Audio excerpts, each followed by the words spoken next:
Hello guys, I have something to tell you. So from now on, pag humarap ako sa camera, I will talk in Tagalog or English because some of my followers is from Luzon area. So since our national language is Tagalog, so magta-Tagalog tayo para maintindihan ng lahat.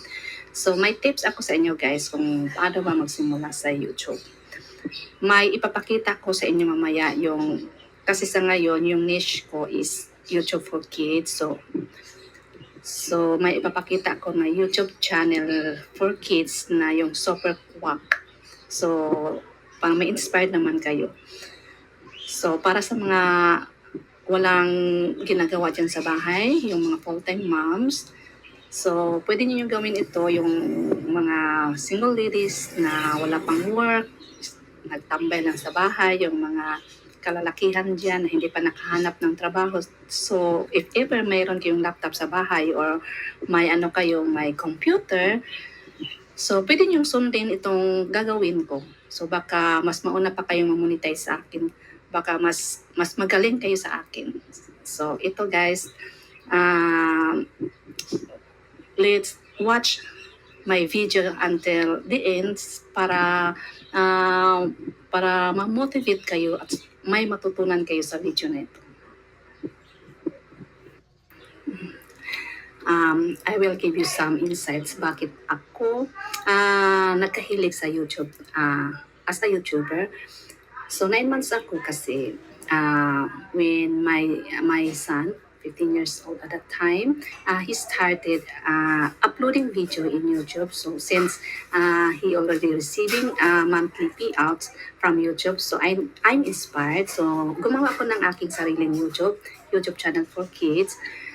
So nung gumawa ako noon, 225, parang ano lang siya, 200 subscriber when I stop. Kasi nag-stop ako 9 months ago. So, before ako nag-stop, so 2 months akong succeeded na araw-araw akong nag-upload ng mga mga videos about for kids. So, since mahirap gawin yung pag-edit, you need a lot of time when you creating video, it's a lot of tasks about video editing and graphic design. So since I am a busy mom because I have a baby, so 2 months lang nag-give up ako. So now bumalik ako kasi itong laptop na ito pwede na ako makagamit all the time kasi ito kasi ginagamit ng anak ko sa pag-i-edit niya sa kanyang mga videos. So since nakabili na siya ng bagong equipment niya, so kaya bumalik na ako sa pag-edit. Bumalik ako nag-upload ng mga videos sa aking YouTube. So ito yung YouTube channel ko. So ito yung mga videos na ginawa ko 9 months ago. So may mga 20,000 views na siya. So ngayon 200 plus lang yung subscriber.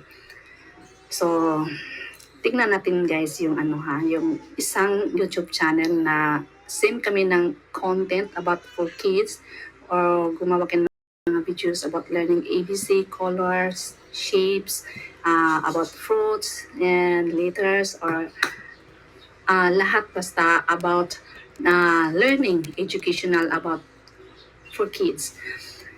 So ngayon, itong Super Quack, so ito siya, tingnan nyo yung mga videos niya. Yung mga videos niya kasi ulit-ulit lang, nag-re-upload lang siya na nag-re-upload. So kung titingnan nyo bawat video niya, pare-pareho lang. Pero may mga iba, may mga kunting mga changes lang sa mga videos niya. So yung ginawa ko ngayon, nag-re-upload ako ng mga videos ko. Yung iba, may mga ginawa akong mga changes lang kunti tapos nag-re-upload ako. Kasi dito kasi sa YouTube, para ma-monetize ka, kailangan mo kasi, dapat kasi yung shorts mo, YouTube shorts, kailangan kasi siya, maganda yung pagkagawa mo. Kasi sa akin, hindi pa siya maganda. Kaya, inaral ko pa, nag-research pa ako kung ano ba talagang magandang video na gawin ko. Gagawin ko para sa YouTube shorts ko kasi Ang YouTube Shorts kasi yung malaking impact para ma-monetize ka. Kailangan kasi yung maka 10 million ka sa lahat ng mga YouTube Shorts mo na in-upload. 10 million views, pwede ka nang ma-monetize. So, kaya hanggang ngayon, nag-aaral pa ako kasi malaking tulong yung mga AI tools, video editing. So, ito si Super Quack.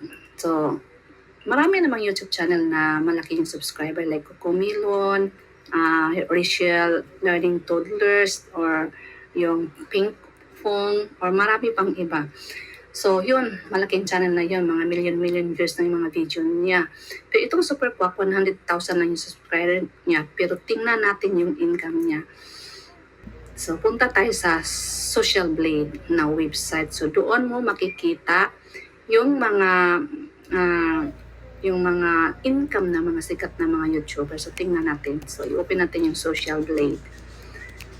So, ito yung Social Blade. So, i-type natin yung Super Quack channel. So, ito yun, Super Quack. So, tingnan nyo guys, ito yung subscriber niya. So, ito yung income niya monthly. So, yung income niya monthly, so mag-range siya. So, hindi kasi pantay yung monthly natin pag mag-monetize na tayo kasi depende yun sa mga views. So, tingnan nyo guys, kahit 100 subscriber lang siya, kahit hindi million views yung mga video niya, at least kumita siya ng dollars. So, ngayon, since yung inspiration ko dito is yung anak ko, sa kanya ako na-inspired, so tingnan natin yung YouTube channel ng anak ko. Please subscribe my son's YouTube channel, which is Micon. So, kailangan niya ng 100,000 subscriber para makatanggap siya ng play button from YouTube. So, since ngayon 80 plus thousands lang yung yung subscribers, tulungan nyo ang anak kong maging 100,000 subscribers. So, ito yung Micon. So, tingnan natin guys. So, ito yun. So, monthly, may vision na 2 million. So, ito yung income niya. So, makikita nyo dyan. So, pwede lang kayo, kung meron kayong alam na sikat na mga YouTuber, may kapitbahay ka ng YouTuber, so gusto nyo malaman kung magkano yung monthly na sa YouTube. So, pwede nyo i-type to yung YouTube channel nila.